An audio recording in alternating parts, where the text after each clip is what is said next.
There are some Nigerian business people or some salespeople who have sold or done business in one particular sector in the past, and they're currently trying to transition to a new field presently. And because they were successful at selling in the old thing, they just assume that they're going to be successful in selling in the new thing. And that is what we are going to be examining today. In particular, what we're going to be looking at is selling jeans versus selling solar. Are they the same? Is there any difference? The fact that you have been successful selling in fashion, does that mean you're going to be successful selling when it comes to solar and inverter, electrical fittings, circuit boards, all those kinds of things? Sorry, excuse me. I'm still recovering from a sore throat. Now, some of you might wonder, where is this coming from? The reason why we're talking about this today is because one of my clients is currently trying to put together a sales team for his business. He's in the solar space, and we're interviewing a lot of candidates. And we've gotten some promising people and some interesting applications. And one of them was from a lady who had sold in fashion. She had done a good job. In fact, the example that we were using when I wanted to role play with her, just so that I can, by the way, when we're talking about sales, role play means something entirely different, just in case there's some of you who know the adult connotations of role play. But then when we talk about role playing in business, we just mean, we act a drama. One of us pretends to be the buyer, another person pretends to be the seller. And then the sales coach, the consultant, the trainer gets to assess, how well the other person is doing. So it's a tool of training that we sales professionals use. So just in case you heard role play and you raised your eyebrows and you're wondering, what's going on here? No be business podcast again. So don't worry, it is a business podcast. Role playing just means something different over here. So we did a role play where we're going to sell jeans, and she handled it quite well. But then at the end of the session, towards the end of the interview, she seemed quite sure of herself that because she has been able to sell in fashion successfully, she's going to be able to transition into a career in selling solar as well. And it's something I've come across again and again.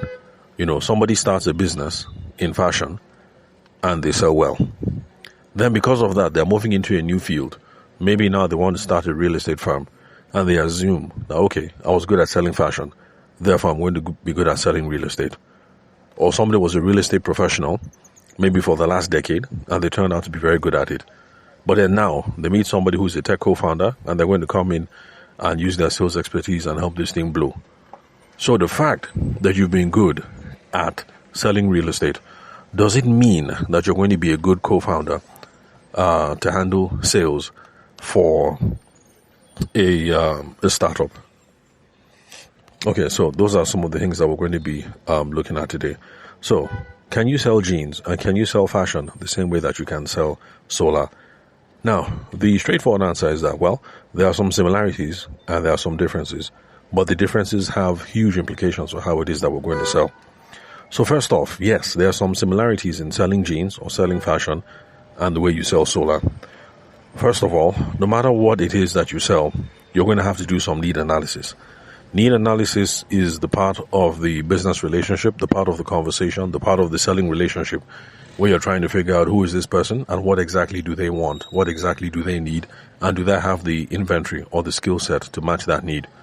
The reason why we have to go through all this is because if you're selling jeans and the person that you're selling to has a much more American, rustic mindset when it comes to fashion, but then all you have is, uber trendy Nigerian cosmopolitan style choices, you need to find out very quickly who it is that you're talking to. Because if somebody has a very rustic American sensibility when it comes to jeans, then you are not going to, and then what you have is very trendy cosmopolitan stuff in Nigeria. It doesn't matter the amount of toasting you do. You just don't have what this guy needs or what this lady needs. So you are not going to be able to close the sale there. So you have to be able to do need analysis very quickly. You have to be able to do need analysis very early. So it's the same thing in solar. When you're talking to somebody and the person needs a solar installation, you have to be able to narrow down quickly. What exactly does this person want?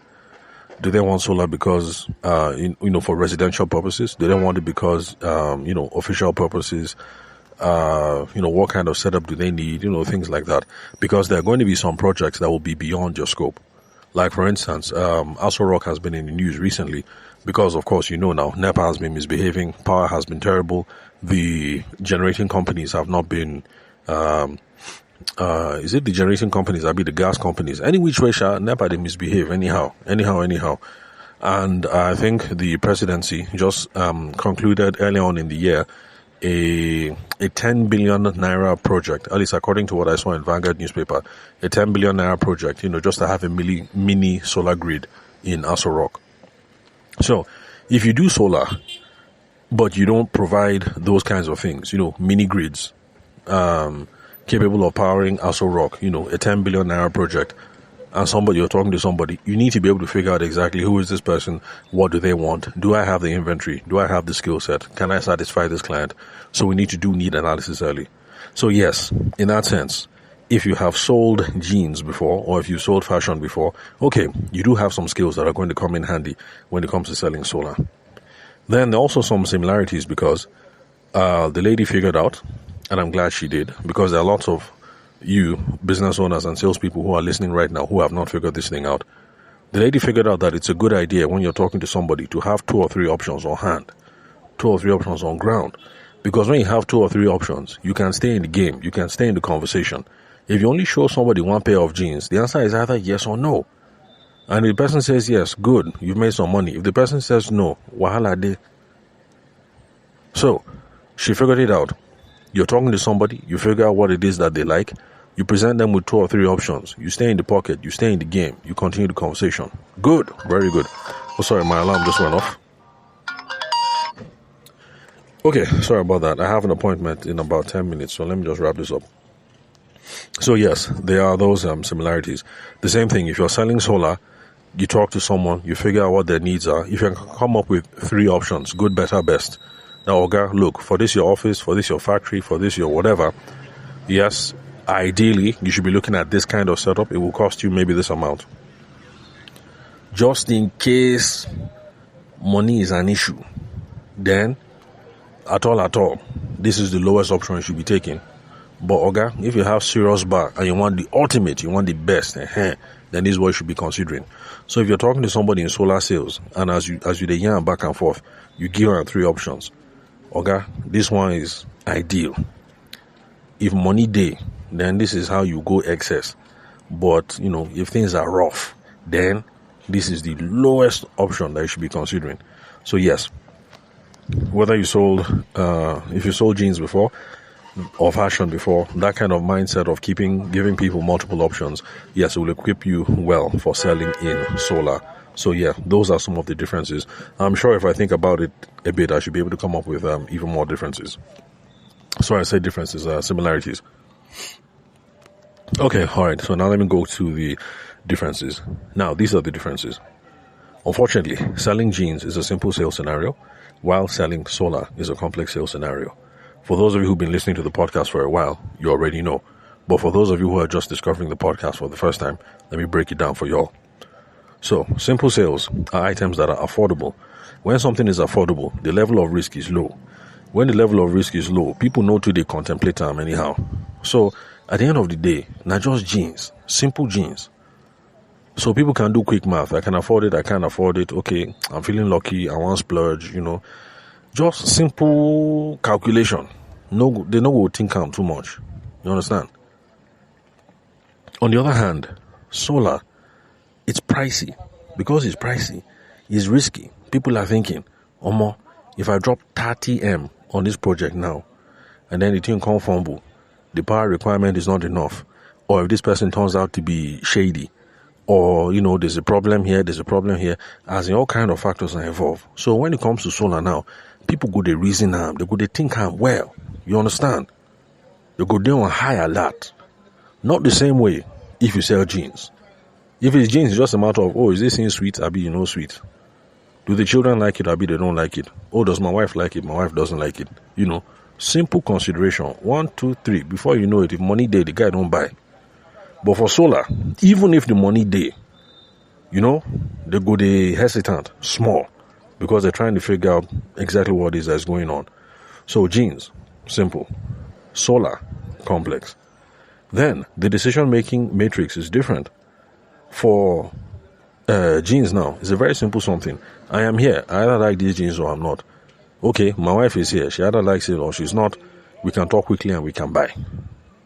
For solar, because of the risk where they involved and the serious bar where they involved, the man who is standing there who wants to buy solar, you go want to check with madam first. Who knows? Maybe even check with the accountant first. Can we afford this kind of expenditure right now? Or the woman who is there, she go want to check with her husband or check with her own accountant if it's a business expense. You see, the decision-making matrix is a lot different. More people to consider and different considerations. Now, because of the decision-making matrix, relationship building is not necessary when it comes to genes. They either have the money or they don't. If they have the money, they will just buy and then they will leave. You who are selling the genes, if you are smart, you will try and pull them into a relationship if you are smart. But then on the other hand, for solar, because it's a complicated something, relationship building is a necessity. They want to flow with you, talk to you, not because they're looking for friends, but they're trying to fill you out. Is this person a good person? Is this person a bad person? Is this person, they're trying to fill you out. It's a necessity. Also because risk mitigation, if anything happen and there's any single fumble, any single F-up anywhere, they want to know that, okay, this is the guy, this is where he is. So that when they will call police or they will call soldier, they will come straight to your house or come straight to your office. So relationship building is a necessity. It's a way of doing risk mitigation. So there are differences. For genes, simple. For solar, it is complex. So for genes, you don't have too many things to consider. For solar, you have a lot of things to consider. Now, what are the implications? The implications are very simple. When you're in a simple sales scenario now, like for genes, you can have the attitude of take it or leave it. And I've told you guys on the podcast, the shop that my wife and I entered. Sorry, let me check the time. Okay, right, so I'm not late. So the shop that me and my wife entered, and then the lady was like, please, if you're not buying, go. And I was like, what the hell is wrong with this lady? My wife was laughing. I said, let's go, let's leave. And I predicted that the shop will close down, that the girl will ruin the business for our guy and for her madam. And she did. But the thing is, in that kind of thing, you can actually say like that. Look, are you buying or you're not buying? You can't have that kind of attitude in solar. Then also begging. When you're in a simple sale, you can beg somebody to buy from you. Say, sister, I beg now, follow me, come buy. See these jeans now, it is sweet, it's nice, blah, blah, blah, low cut, low rider, this, that. So begging can work. When it comes to solar, you can't say, Oga, follow me, come buy. Or Madam, follow me, come buy. You can't use that kind of scope at all. So when you're in a complex sale, you have to be consultative. Now what that means is you guys to be a consultant, pretend you're a doctor, and then you have to stretch out the sales process, choreograph it over different steps, and then be prepared for a long sales cycle. A sales cycle is just the difference between when somebody says, what's up, when somebody says, how far, how much does this thing cost, and then the time that the person transfer you the money. So for jeans, the sales cycle is quick. Minutes, maybe even days. Somebody will hit you up on your DM today. Do you have these jeans? How much? Before you know it's 2-3 days, they don't pay. That's it. Or 2-3 days, they've ghosted you. The whole thing is over. Solar, it's a different thing entirely. You can start gisting with somebody in January. Maybe the person buys the solar machine in February, or maybe they buy in March. Longer sales cycle. So prepare for a longer sales cycle. So for those of you who are started off in a simple sales scenario, you're about to transition to a complex sales scenario, just know that there are some differences and be prepared. So if you are considering a career transition or you're transitioning, from one business to another, you need to reason this thing out with somebody. Give me a call. Call me. Text me. Send me a WhatsApp message on 080-6466-2140. Let's have a chat. Let's see how you can transition from selling simple sales scenarios into complex sales scenarios. So thanks for your time and attention. I've got to run so I don't get late for my meeting. I'll catch you all some other time.